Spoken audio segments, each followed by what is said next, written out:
buku-buku filsafat Yunani, ya. Bukan untuk diimani, bukan, karena di situ untuk jadi alat pembantu doang, tools ya, untuk supaya bisa menjelaskan ke orang banyak. Memang berguna.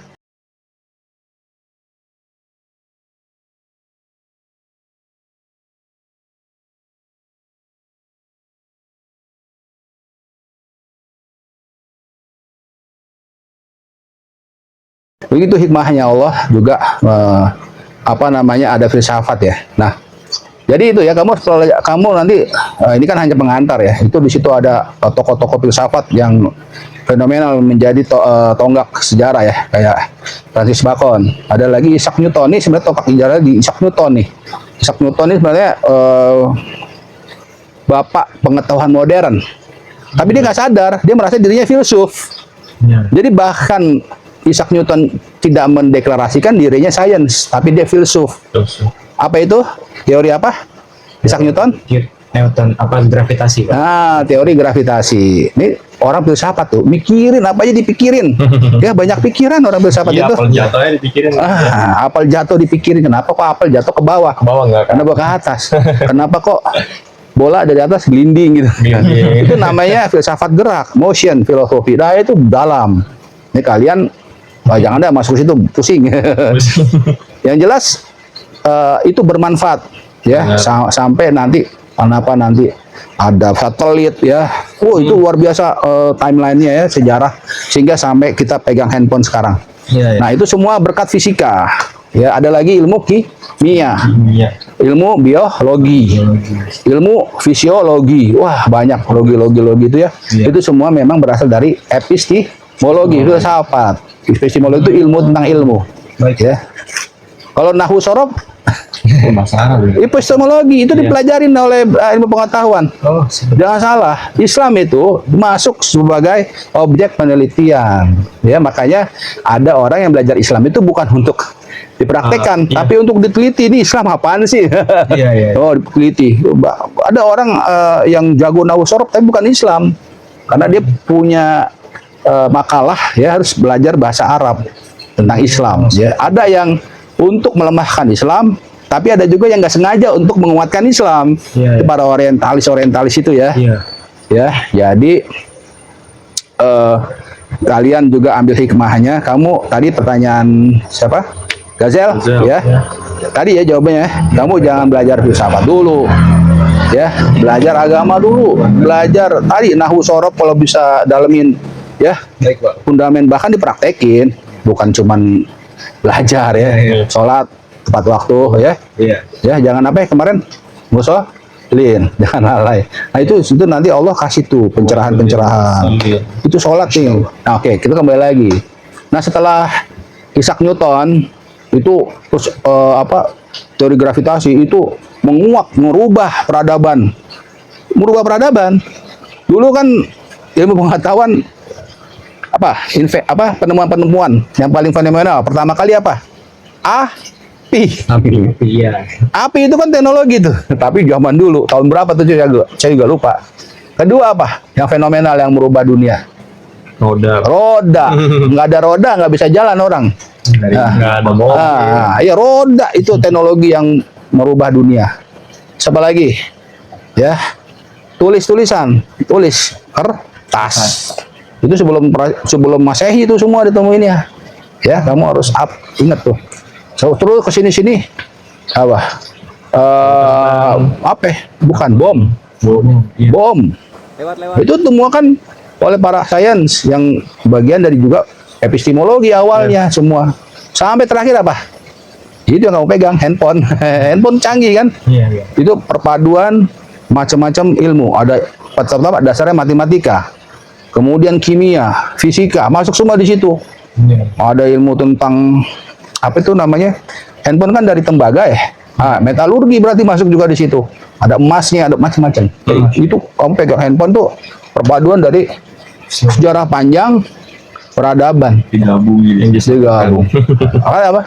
Kamu orang beriman, kamu pakai handphone, itu jelas adalah karunia Allah. Ya. Kenapa? Allah mudahkan semua itu terjadi. Ya, Allah izinkan itu tadi. Ya. Tapi kalau orang bisa denger ini ngamuk nih, ente bisa aja main ngaku-ngaku itu kan. Kadang-kadang orang filsafat kedek sama kita ya. Kita semua apa aja kita anggap ya, kita imani bahwa sebagai karunia Allah. Handphone iya karunia Allah. Ya. Apa aja yang bermanfaat buat manusia itu adalah karunia Allah. Juga badan kita sehat juga karunia Allah. Karena sehat juga dipelajari dalam kedokteran ya. Kamu sakit perut, nggak sehat kan, pasti salah makan kamu kan. Sama obatnya apa? Ya, nemuin obat sakit perut kan kedokteran. Kita nggak boleh benci sama ilmu kedokteran, jangan salah ya. Ada dulu contohnya di pesantren, nih gini kan, pesantren yang pakai mikrofon, apa? Pernah dengar nggak? Bid'ah. Nabi nggak pakai itu soalnya. Nah, Nabi nggak begitu. Ya, bid'ah, teknologi bid'ah. Ya, Islam nggak begitu, itu kekeliruan umat Islam dalam melihat teknologi ya. Kamu udah paham ya perjalanan antara mana agama, mana filsafat, mana ilmu pengetahuan. itu semua karena Allah. Itu adalah agar manusia kita orang beriman berpikir nih. Benar Pak. Ya, dan orang beri akal. Dan orang, nah kembali lagi ke timeline filsafat ya. Setelah Isaac Newton berkembanglah ilmu pengetahuan dan Francis Bacon itu pertama kali yang menetapkan ini ilmiah, ini bukan ilmiah ya. Ada juga disebut pseudoscience. Ini enggak kayak ilmiah tapi bukan ilmiah ya. Tapi sayang orang-orang filsafat itu sombong jatuhnya. Filsafat jadi science. Orang-orang yang pengetahuan sombong. Dia nggak mau ngaku filsafat sekarang. Padahal kan dia lahir dari filsafat. Tapi dia menghina filsafat. Contohnya Stephen Hawking, dia mengatakan filsafat udah mati, kayak gitu ya. Apa gunanya belajar filsafat? Sekarang orang nggak butuh filsafat.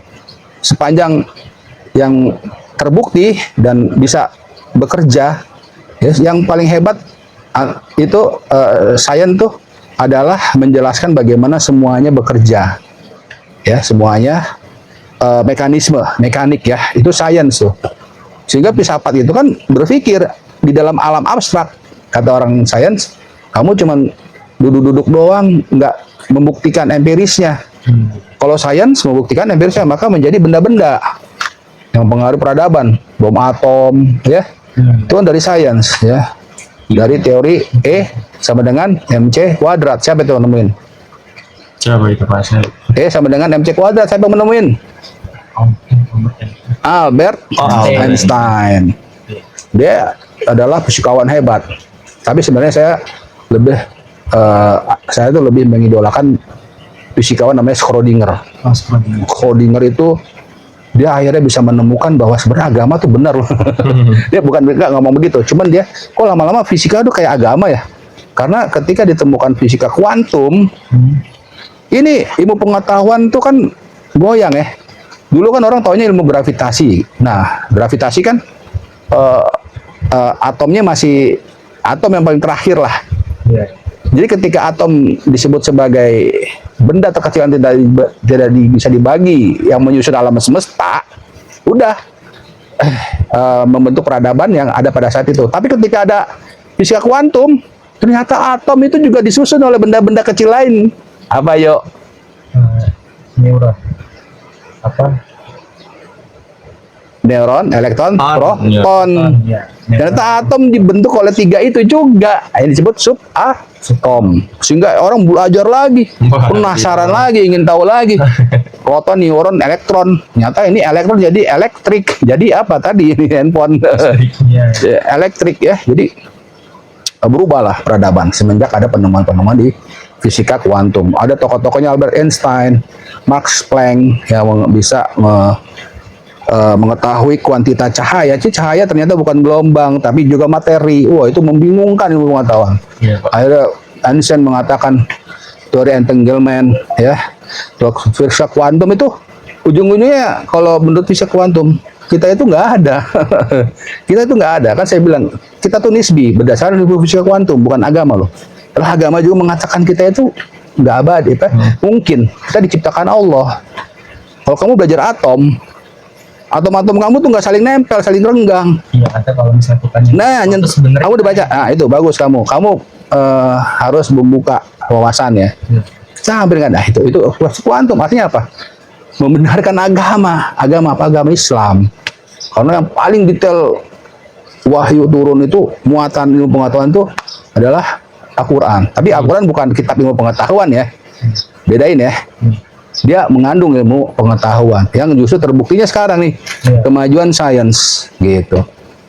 Sampailah pada sekarang yang kita hidup adalah hasil dari sejarah sains yang begitu hebat, penemuan-penemuan di bidang teknologi. Pertama, komputer kapan ditemuin, tahun berapa?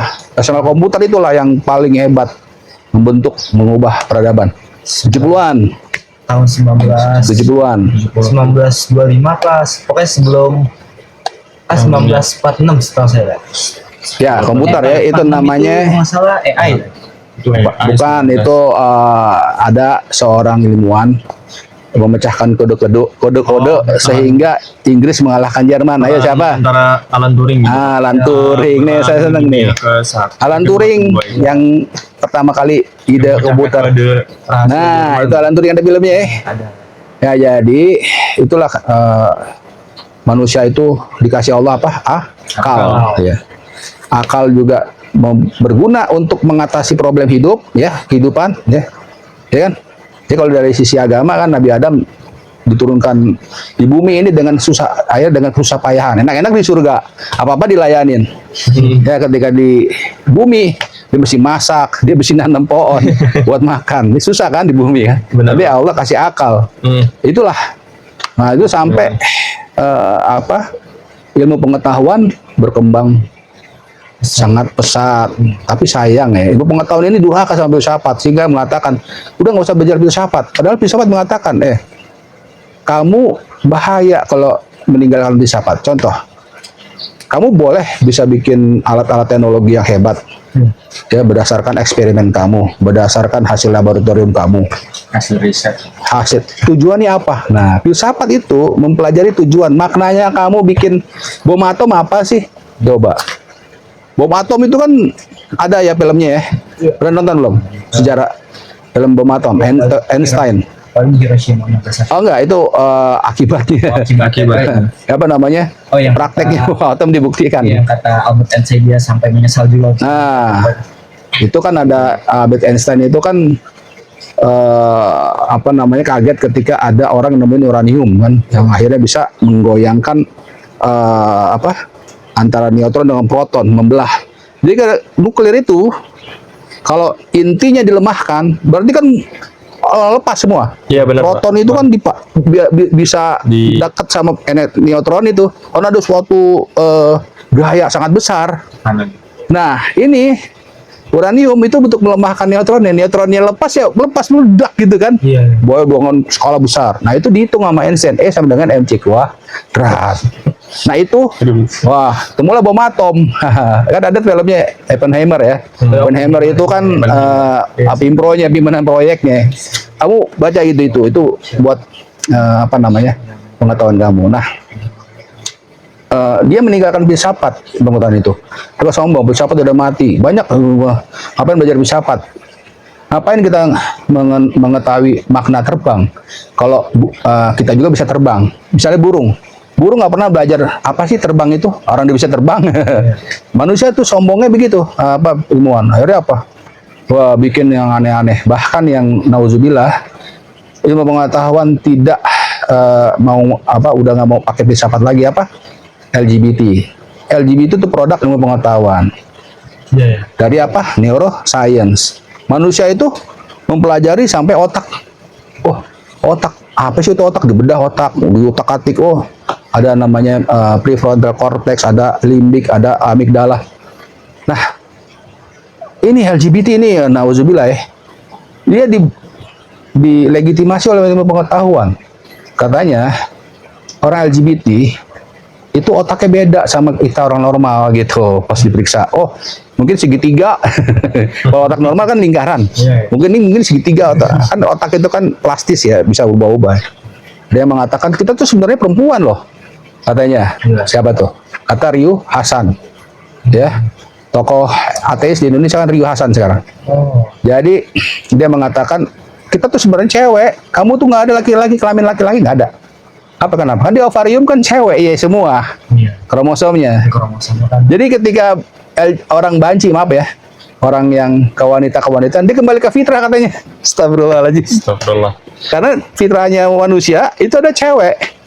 Dia dikasih gen Y, kromosom Y, jadi laki-laki. Apa ada burungnya, ya kan? Iya, iya. Pada dasarnya kita nunggu cewek. Makanya ketika ada orang yang kecewe-cewean, disebutnya dia kembali ke fitrah katanya. Astagfirullah. Kan ada ya, ada tuh. Saya kaget dengar lihat VT-nya ya. Jadi intinya sekarang gini. Kembali lagi ya, kamu sebagai santri ya. Santri apa tadi? Skobah. Skobah Madani. Madani, Pak. Gitu. Jadi kamu banyak olahraga juga ya. Kan tadi ada olahraganya kan. Heis. Jadi Ada Pak Iwan. sehat ya. Nah, itu juga diajarin oleh sains. Olahraga itu menyehatkan tubuh. Dan Rasulullah juga udah ngajarin ya dari dulu tanpa sains. Ya. Puasa lah ya. Karena puasa apa? Ternyata Menyehatkan. pagi. Ya, Al-Qur'an kan ya ayyuhallazina amanu kutiba alaikumussyam. 30 hari kita suruh puasa. Ternyata apa? Sains mengatakan terjadilah sel-sel rusak dimakan sel-sel sehat. Saya ngomong gini, hebat gak agama kita? Hebat Islam itu. Dan kalian jangan lewatkan begitu saja ya. Tapi kami juga jangan benci sama ilmu pengetahuan para filsafat. Nggak boleh benci, itu juga hikmah, ada hikmahnya. Dan jangan sampai kita tersesat juga ya, gara-gara belajar filsafat. Ya apalagi nih, Harus seimbang gitu. seimbang, semua ada takarannya. Oke, filsafat tadi bah, ilmu pengetahuan udah, Udah. sampai sekarang apa? Sejarah, Pak. Sejarah. Apa yang mau kamu tanyain? Kalau saya mau Kalau saya mau bertanya itu sejarah yang menarik itu tentang peradaban manusia, Pak. Yang tadinya kan kalau banyak yang disebutin di buku-buku kan perbentukan manusia kan beda, Pak ya. Hah? Perbentukan manusia kan beda ya, Pak. Embriologi. Ya itu kan pasti memiliki timeline sejarah lah, Pak ya. Sehingga kita, Evolusi ya? Ya, Kamu belajar mau nanya evolusi? ya itu menarik sih, Pak itu. Oke, evolusi ya. Evolusi itu kan teori ya. Ingat loh, kan saya bilang teori sifatnya temporer spekulatif. Filsafat itu sifatnya temporer dan spekulatif.